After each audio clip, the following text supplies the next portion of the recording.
Ici Marie-Noëlle Courcy, vulgarisatrice culinaire. Pour cette nouvelle saison de Goûter local, nous avons sillonné les campagnes et les magnifiques villages des Laurentides pour vous faire découvrir les artisans du gourmand. On commence en force pour ce premier épisode avec la fleur de courgette et la courgette de la ferme La Récolte de la Rouge à Brébeuf, avec un chef natif des Laurentides. Bonne émission!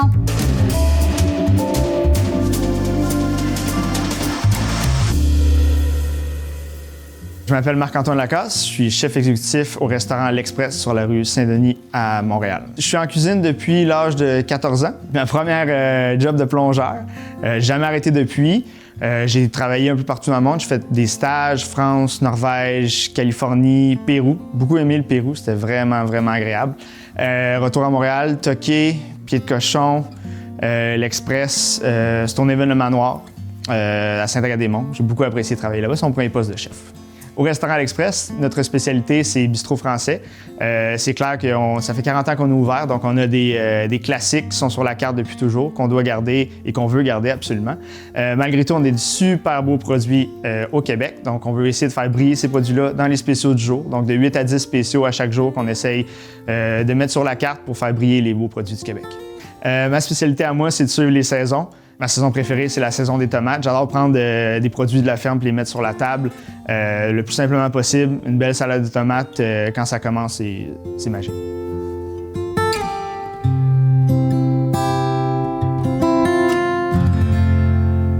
On est à la ferme La Récolte de la Rouge à Brébeuf, dans les Hautes-Laurentides. Audrey, Mathieu, c'est votre ferme. On est biologique. Oui, certifié depuis 9 ans maintenant. On fait écossaire. Oui, avec écossaire. On a l'inspection d'ailleurs, l'audit. On a ça la semaine prochaine. OK. Et votre spécialité, est-ce qu'on en parle plus les petits fruits que les légumes? C'est peut-être ce qui nous a mis un peu sur la carte, surtout la fraise d'abord et avant tout, là, parce que de la fraise bio, certifiée biologique, c'est rare, vraiment rare. Puis c'est pas pour rien que c'est rare, c'est que c'est vraiment difficile à produire, en régie biologique toujours. C'est avec ça, je pense qu'on s'est démarqué en premier. Pour ce qui est des légumes, on se démarque beaucoup avec des mini-légumes. On fait des mini-poireaux, des mini-carottes. Cette semaine, on est dans les deux, là, mini-poireaux, mini-carottes. Audrey a développé un volet de fleurs comestibles pour les restaurants, d'ailleurs. Votre clientèle, est-ce qu'on aime mieux le client particulier ou... Bien, je pense pas qu'on en préfère un. C'est tellement différent. Les restaurateurs, c'est ça, ce qu'on aime, c'est le côté esthétique des fruits et légumes qu'on peut aller chercher, tu sais. Il y a plein de choses qu'on fait pousser qu'on trouve super belles, puis on peut pas les commercialiser comme ça normalement. Mais avec eux, on sait qu'on peut aller chercher ce côté-là, tu sais. Ça aide à leur créativité dans un sens. Absolument. Puis, tu sais, on a souvent un lien privilégié avec le restaurateur, tu sais, avec le chef, qu'il soit propriétaire ou pas. Ça, c'est le fun d'avoir ce lien-là, tu sais. Puis c'est entre autres pour ça, d'ailleurs, qu'on fournit des restaurants.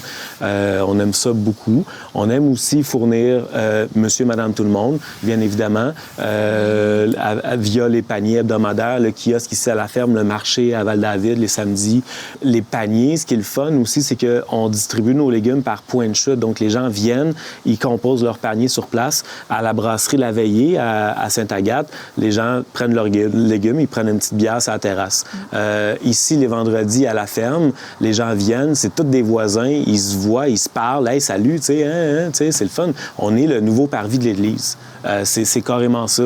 Je trouve que quand tu cherches un emploi qui est avec tes valeurs, si tes valeurs sont moindrement environnementales, puis justement communautaires, puis se nourrir, qui est quand même la base des choses, t'as pas meilleur métier.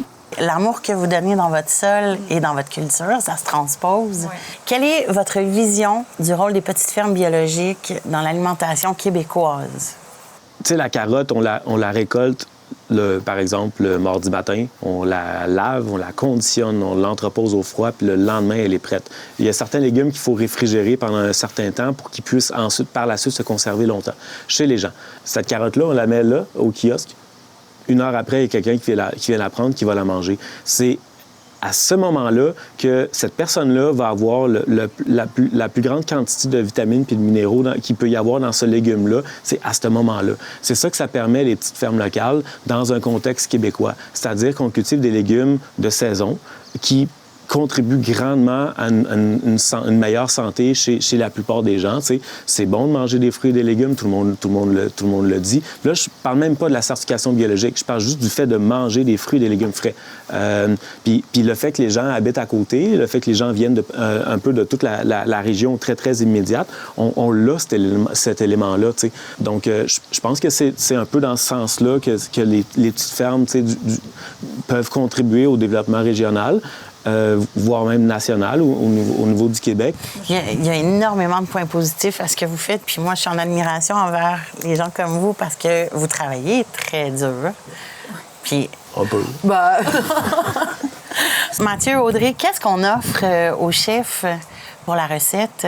Ah, bien, on avait pensé aux fleurs de courgette, entre autres. La courgette aussi, la courgette jaune, qui est meilleure que la verte. Il y a beaucoup de légumes qui sont meilleurs jaunes ou oranges. C'est très étrange.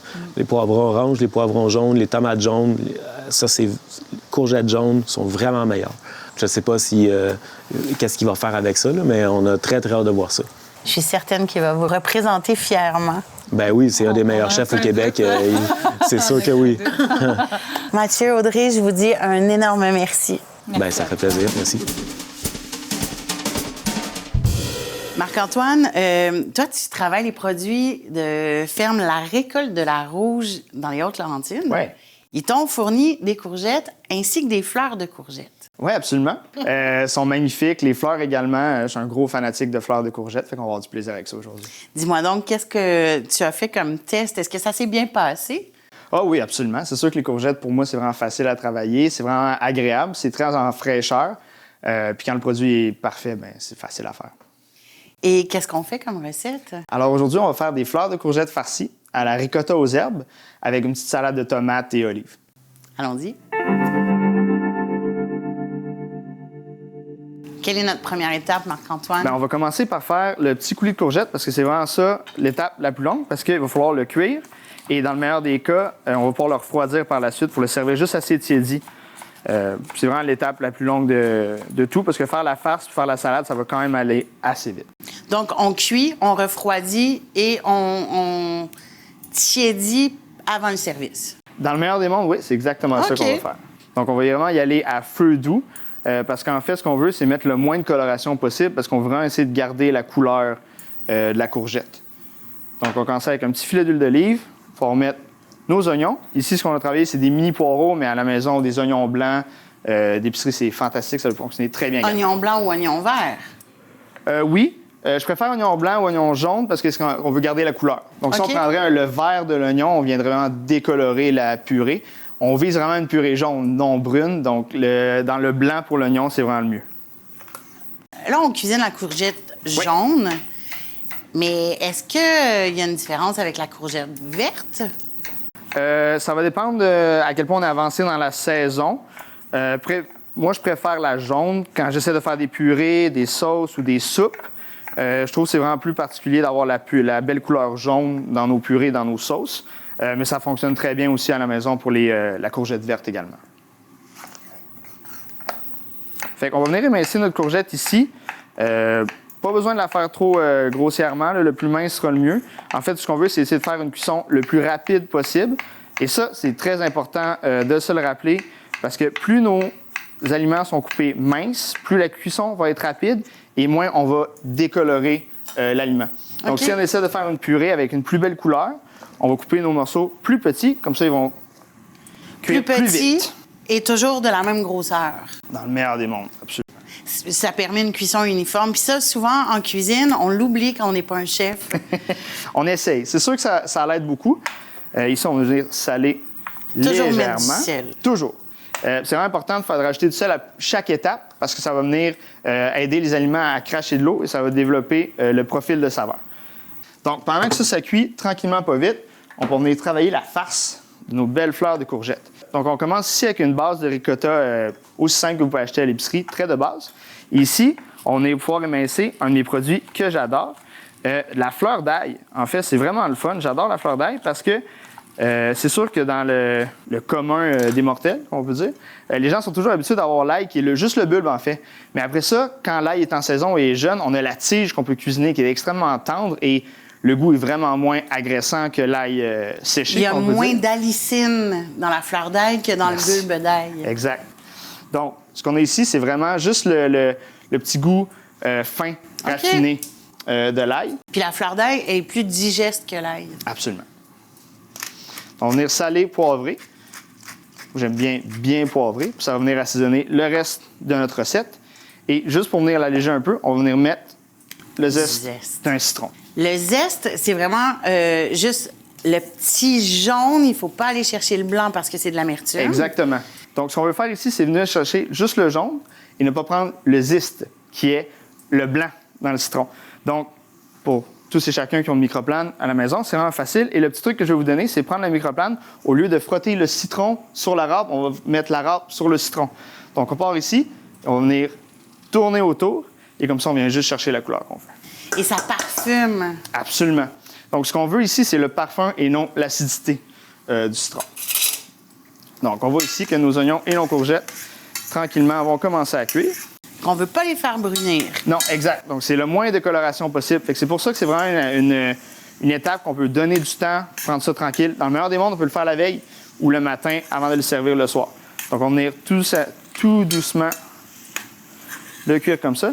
Et quand je vois que mon huile a bien enrobé et qu'on commence à travailler un peu la cuisson et que les oignons ont commencé à tomber, donc, ce qu'on va faire, c'est qu'on va venir juste rajouter un petit peu de bouillon de légumes comme ça pour accélérer la cuisson et s'assurer comme ça qu'il n'y aura pas de coloration sur nos courgettes. Bon, on revient ici à notre ricotta.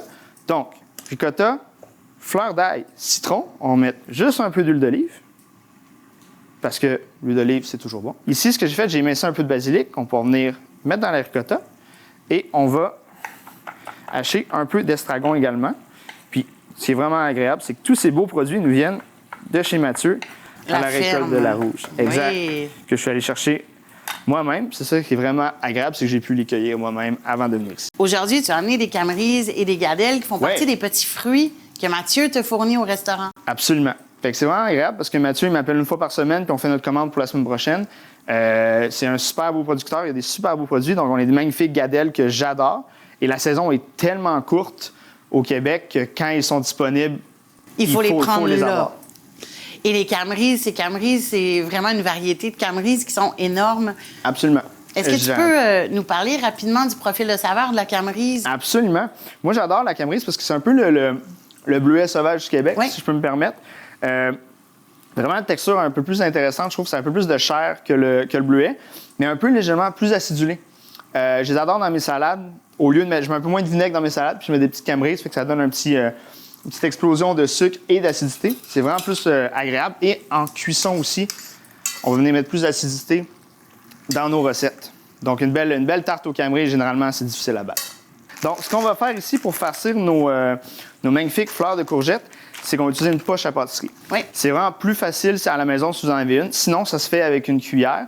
C'est un peu plus salaud, mais généralement, on devrait y arriver. Mais j'ai envie de dire, sans nommer la marque, il y a des petits sacs de plastique qu'on utilise pour la conservation. Absolument, oui. Quand je suis vraiment mal prise et que j'ai plus de poche à pâtisserie, j'en prends un et je coupe juste le petit On coin. peut couper le coin d'un sac de plastique. C'est sûr que ça va fonctionner de la même manière. Mais il faut être débrouillard. C'est une très bonne idée. Marc-Antoine, j'aimerais ça qu'on parle un petit peu de ton expérience en cuisine parce que tu as quand même une belle expérience. Tu as travaillé dans plusieurs restaurants, mais dans plusieurs pays et beaucoup dans des étoilés Michelin. Oui, bien, j'ai eu la chance d'avoir une bourse qui m'a aidé à aller voyager un peu partout dans le monde. Puis c'est vraiment quelque chose que je voulais découvrir, travailler justement dans des... Quand tu as la chance de pouvoir voyager, décider dans quel restaurant tu vas aller travailler, mais tu vas essayer d'être dans les meilleurs. Fait que oui, j'ai eu la belle chance d'aller travailler dans les étoilés Michelin, puis c'est vraiment une expérience que j'ai vraiment appréciée, puis j'ai beaucoup appris à travers tout ça. Est-ce qu'on peut parler un petit peu... tu as fait une émission québécoise. Oui, j'ai fait ça. J'ai eu la chance de faire les chefs 2 fois, puis j'ai vraiment eu du plaisir à faire cette émission-là. C'est vraiment quelque chose d'agréable. Faut juste vraiment s'abandonner dans l'expérience. Puis la dernière saison que j'ai faite, La Revanche, ça a été vraiment un grand plaisir. Là, des gens super intéressants. J'ai fait des super belles rencontres. Puis je pense que tout le monde est arrivé dans cette émission-là. Puis on était déjà chef d'une cuisine, ou on avait déjà notre restaurant. Ça a vraiment enlevé le côté pression là, comparativement aux premières saisons. On était juste là pour avoir du plaisir. Puis je pense que ça a vraiment paru aussi. Là. Et toi, ben, en fait, on peut dire que tu as commencé très jeune en cuisine. Oui, ben écoute, moi je viens de Boisbriand depuis toujours. Là. En fait, mes parents ont acheté la maison, ça va faire 30 ans là, maintenant. Puis mon premier travail, ça a été plongeur dans un commensal dans le Faubourg, qui est juste à côté d'ici. OK. Puis j'ai jamais arrêté, en fait, parce que j'ai commencé à travailler là-bas. Après ça, je travaillais dans des restaurants sur la Rive-Nord. J'ai été accepté à l'ITHQ. Puis après ça, j'ai jamais regardé en arrière.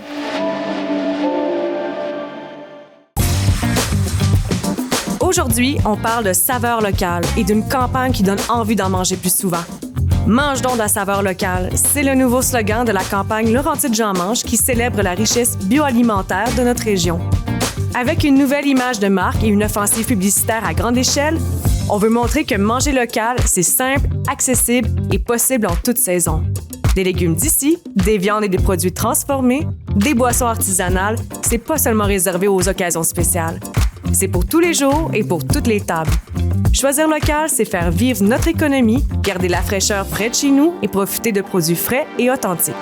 Laurentides J'en mange, c'est une campagne qui rapproche les citoyens et citoyennes des saveurs d'ici et qui prouve que manger local, c'est pour tout le monde, toute l'année. Donc, ce qu'on peut voir ici, c'est que nos courgettes sont bien ramollies. Ils vont être prêts justement à mélanger. Ce qu'on peut voir, c'est que le milieu s'est détaché justement. Généralement, c'est un très bon indicateur que la cuisson est complétée. On va mettre ça sur le côté pour l'instant. Et donc, aucune coloration. Exactement. Mais c'est ça, tu as rajouté du bouillon de légumes. Oui. Ça marche aussi avec de l'eau, mais généralement, toutes les parures de légumes qu'on a à la maison, là, ça peut être autant les parures d'oignons, de carottes. On cherche vraiment des légumes de base qui ne vont pas trop venir mettre une saveur trop puissante. Donc, généralement, on essaie d'éviter le fenouil. Carottes, oignons, poireaux, céleri, ça marche très bien. Donc, Marc-Antoine, ici, tu l'as envoyé au Oui, exact. Thermomix. Donc, on a terminé notre cuisson des courgettes et on l'a juste ajouté dans notre mélangeur. Oui. Et on va pouvoir venir juste bien saler et poivrer à la fin. Et ça va devenir la base, en fait, qui va vraiment être la vinaigrette de notre salade de tomates. C'est vraiment quelque chose que j'apprécie. J'aime ça, des fois, utiliser des purées un peu plus liquides et les utiliser comme une sauce ou comme une vinaigrette dans la préparation de nos aliments. Donc, on va mettre ça comme ça. Et on va juste le réserver jusqu'à temps qu'on soit prêt à dresser. Pour qu'il refroidisse. Exactement. Parce qu'étant donné que le reste de la recette va vraiment être très, très chaud-froid, en fait, parce qu'on va venir frire nos fleurs de courgettes et la salade de tomates va être froide. J'aime ça juste la garder entre les deux pour venir faire un petit contraste de chaleur.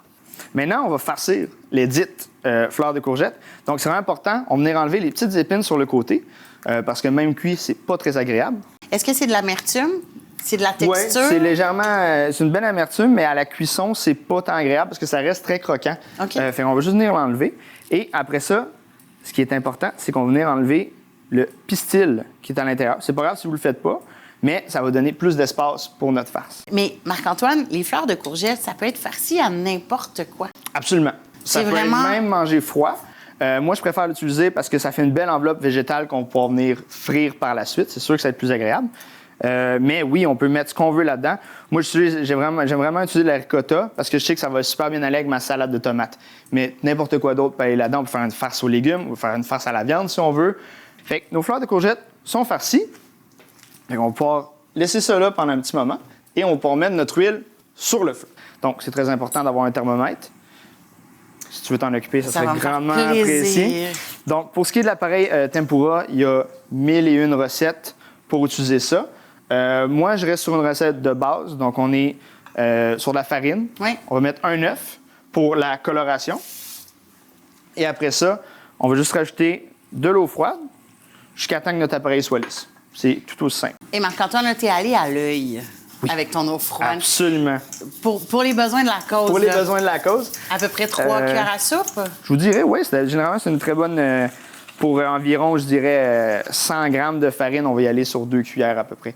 Vous allez voir, là, généralement, quand vous avez bien fouetté votre appareil, vous faites juste lever le fouet et vous allez voir l'appareil tomber et juste prendre une petite seconde avant de se disperser dans l'appareil. Ça veut dire que la consistance est bonne. Montre-moi. Donc, ce qu'on va voir ici, c'est on voit que notre appareil est lisse, Oui. qu'il n'y a pas de grumeaux. Oui. Et quand je le lève, on voit qu'il y a justement, la goutte tombe et elle prend une demi-seconde avant de venir se disperser dans l'appareil. Généralement, ça veut dire que la consistance est bonne pour notre appareil. Et ça, farine tempura, est-ce que c'est une farine particulière? À la maison, ça peut se faire avec de la farine normale. OK. Moi, j'adore faire 2 tiers farine normale et 1 tiers farine de riz. Et on va juste rajouter une pointe de couteau de poudre à pâte à l'intérieur. Pour monsieur, madame, tout le monde, ça marche très, très bien à la maison. Fait, notre appareil est prêt, nos fleurs sont farcies, notre salade est assemblée. On va tranquillement pouvoir commencer à monter notre assiette. Comme ça, quand on va finir de frire, on pourra directement les terminer dans l'assiette. La fleur de courgette, Marc-Antoine, Oui. ça, c'est quelque chose qu'on ne peut pas nécessairement réchauffer. Il faut la manger Non. dès qu'elle est prête. Absolument. Donc, généralement, comme toute friture, on va le frire au moment de le consommer. C'est pas généralement quelque chose qu'on va recommander de garder pour la veille. Donc, c'est vraiment quelque chose que, comme une recette comme celle-ci, on peut faire beaucoup de choses à l'avance. On peut préparer notre salade, on va juste l'assaisonner à la dernière minute. La purée, on l'a déjà faite. Après ça, on frit, on le met dans l'assiette et on déguste. On peut la farcir d'avance. Absolument. On les garde Mais- dans le frigo avec un petit linge humide sur le dessus pour pas qu'ils sèchent trop. Oui. Et comme ça, dès qu'on est prêt, on peut frire. Aussi simple que ça. J'aimerais ça qu'on fasse un clin d'œil à une de tes expériences en cuisine. Oui, bien, j'ai eu la chance de travailler au Toqué. J'ai fait 2 moments de 3 ans. Je travaillais pour Normand, puis ça a été vraiment une super belle expérience. Pour vrai, c'était un super bon mentor. J'ai appris beaucoup de choses avec. Puis j'ai commencé à travailler au Toqué en sortant de l'école. C'est une des plus belles maisons pour commencer son apprentissage. Normand Laprise, moi, je l'aime d'amour. T'sais, on se connaît pas personnellement, mais c'est quelqu'un que je regarde, puis je suis fière que Normand fasse partie du fleuron québécois, de la cuisine. Normand, il a été un peu innovateur. Il est arrivé avec la traçabilité des aliments. Absolument. Je pense que Normand, c'était un des premiers, justement, à faire le travail avec les producteurs, à pousser de l'avant, justement, que c'était vraiment important de savoir de où le produit vient, autant que ce soit des fruits et légumes ou nos protéines. Justement, je pense que c'est quelque chose qu'au Québec, qu'on n'avait jamais travaillé avant. Et ça a vraiment été une des premières à faire ça. Puis il mérite, justement, là, ces éloges-là pour ça. Puis je me permets parce que, autant que moi, là, tu as le sentiment, quand tu travailles directement avec la personne qui crée le produit, Ouais.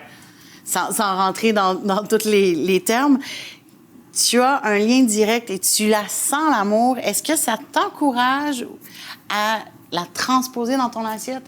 Bien, c'est sûr que rencontrer la personne qui a pris le temps de faire pousser ces magnifiques produits-là, ça t'encourage plus à lui rendre justice. Ça, c'est clair, c'est même pas une question. C'est vraiment plus agréable quand on fait ça. On a plus de plaisir également d'avoir rencontré la personne qui a pris le temps de recueillir les gadelles, de cueillir les cambrises une à une, de venir nous les donner. On veut pas les gaspiller, puis on veut s'assurer qu'on les utilise à leur plein potentiel. On a une fierté de ce qu'on Absolument. cuisine. C'est sûr que de travailler directement avec les personnes qui nous donnent les produits qu'on travaille, ça nous donne une fierté parce qu'on sait exactement, on va visiter les fermes, on va visiter les élevages, on voit exactement ce qu'on sert, on connaît le processus au complet. C'est vraiment ça qui est agréable. Je me permets de te poser une question. OK. Le futur de la cuisine au Québec, comment tu l'aperçois? Je pense que le futur de la cuisine au Québec, on est très bien parti. C'est de continuer juste à mettre en avant les produits du Québec puis de travailler là-dessus. Je pense qu'on n'a pas besoin de se comparer à ailleurs. Le Québec a un super beau profil culinaire. On le met de l'avant très, très bien. Puis on va continuer là-dessus. Donc là, on en sacrifie une, on fait le test pour s'assurer Ouais, que notre exact. huile est assez chaude. Donc, on va juste venir enrober notre fleur de courgette de notre appareil et on va venir la déposer tranquillement dans notre huile jusqu'à temps qu'elle lève. Puis après ça, on peut la laisser aller. Pas besoin de jouer avec. On va juste venir la tourner à la mi-cuisson pour continuer la coloration. Et là, je te demande ton truc. Comment tu fais pour savoir que ton huile est assez chaude, mis à part le thermomètre? Bien, généralement, on va mettre son doigt dedans. Non, généralement, on peut juste prendre quelques petites gouttes d'appareil, le laisser perler sur le dessus, et si on voit que ça remonte à la surface, généralement, on est très bien parti. Ou sinon, on peut juste mettre une petite goutte d'eau. Généralement, quand il y a des grosses bulles qui s'ensuivent, c'est qu'on est quand même très, très proche. Mais généralement, si on est pour faire de la friture comme ça, dans un chaudron à la maison, ça prend un thermomètre. Généralement, c'est pas les meilleures idées. C'est l'outil de base. Exact. On va sortir nos fleurs de courgette de la friteuse. Oui. On va juste toujours saler. Très important, quand on frit, il faut saler directement quand on sort. Et on va pouvoir terminer notre assiette. Donc, On fait notre mise en place. absolument. Donc, on a notre belle salade, tomates, poireaux. J'ai mis des gadelles aussi, parce que pourquoi pas. Avec des petites feuilles de capucine. On va bien saler. On a rajouté, est-ce qu'on l'a nommé basilic? Basilic également, que j'avais mis tantôt. Est-ce qu'on a mis de Bien vu. l'estragon? Non, je n'ai pas mis d'estragon. Ça, L'estragon, c'est dans notre appareil absolument. de L'estragon, de je l'ai farce. juste gardé pour la farce. terminer un petit peu avec une petite huile d'olive. Et c'est tout. Pas besoin d'en mettre plus que ça. Ça, on peut le laisser reposer un peu pour justement s'assurer que la tomate prenne tout le goût de la chose. Donc, ce qu'on va commencer ici, on va juste venir mettre notre belle purée de courgettes dans le fond, comme ça. C'est vraiment quelque chose qui se mange très, très bien sur la terrasse, justement. Là. Ça fait très piscine. Comme Ça plat. fait apéro. Ah, c'est fantastique. Si bien dit. Donc, notre belle salade de tomates. Et après ça, on va juste rajouter des belles petites pousses de basilic sur le dessus. Et après ça, on va juste pouvoir venir déposer nos fleurs de courgettes sur le dessus. Est-ce qu'on met une petite fleur de capucine? Ben, pourquoi pas? C'est sûr qu'un petit peu de couleur supplémentaire, on ne dira pas non. On va mettre une belle fleur sur le dessus. Puis c'est ça, une belle cuisine de saison, sans plus ni moins.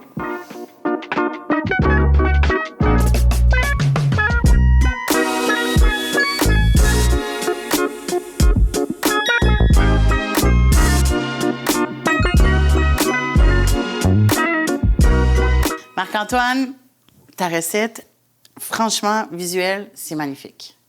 Parfait, ben maintenant on va y goûter. Allons-y. Moi, ce que je recommande, c'est vraiment venir casser la fleur. Oui. Et de venir mélanger la ricotta avec tout ce qu'on a à l'intérieur, là, les tomates, le petit coulis de courgettes. On a aussi les gadelles, les olives qui se promènent là-dedans. Profitons-en. On a vraiment le gras de la ricotta avec l'acidité de la tomate. On a les olives et les gadelles aussi qui viennent juste une petite explosion d'acide. Là. C'est vraiment, vraiment agréable. Il y a de l'amour. Ça fait le travail.